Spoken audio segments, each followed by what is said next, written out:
Dude, maybe we should address this too. The frame behind you.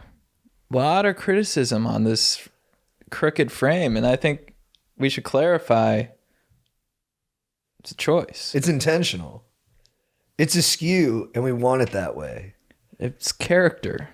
And really, we're testing you, like the audience. Like you guys, we've had comments that say people are completely, they can't focus because they're so fixated on this. And I would challenge you, don't be fixated by it. There's always something in the background that can distract you.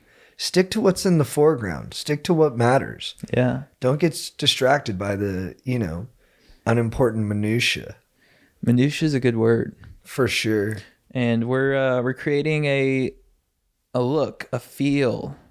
This podcast. This is where you come to with your boys. This is the basement you come to after your mom makes grilled cheeses and you guys just want to chop it up over, sports or, sick movies or like who's jacking off and like who's jizzing first and all that kind of stuff. You gotta, dude, it's huge. You don't want to be the first one to bust. Right. Because then you're the first one to be, hey, let's turn this off. When you're at a jack-off party, when you're in like 7th grade, you bust first. I'm just talking about myself. And you bust first.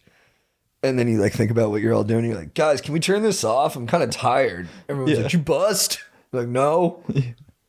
I'll do the post-nut clarity at a jack-off party is probably the worst post-nut clarity you could have because you're surrounded by your boys. You just look around, you see 6 of your friends like, yeah.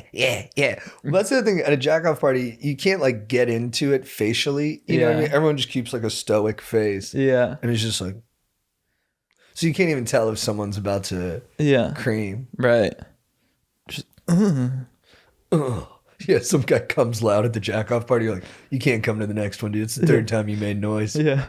It's really disturbing everyone's cheat. Yeah. Oh, I'm busting. Dude, I'm sure that happens too because, if you watch porn, the dudes are so loud with the way they do it where they're like, oh.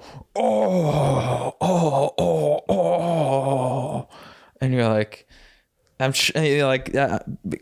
young men are impressionable. I'm sure that they, bring that into their real lives. I think about that all the time. Like what influences pornography had on my actual sexual acts.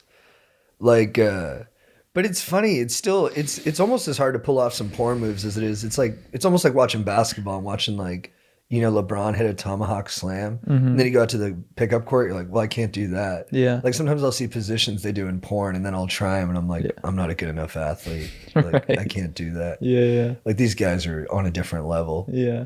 I mean, they're incredible athletes. Like they do stuff that, they're like the only ones who could do that. Yeah. I think there's that false notion where you're like, oh, I could do that. It's kind of like not real acting. All acting's real, porn acting included. But it's like people see like what Al Pacino does in The Irishman. They're like, I could do that. It's like, nah, dude. Yeah. Yeah. And like then they see what like, Johnny Sins does in a video and they're like, I could do that. It's like, come on, man. He's a special dude. Yeah. Like he's uniquely talented. Yeah. He was meant for this. Yeah, totally, dude. That's talent. To stay hard that long, to bust that huge loads, to all of it, dude. With a camera? Yeah, with a bunch of people watching? Dude. Get the fuck out of here. That intensity. What's up, guys? That was a sample clip from our Patreon-only episode. If you want more bonus content each week, go to patreon.com/ChadGoesDeep. Subscribe to Going Deep with Chad and JT. Become a patron, and we'll see you there.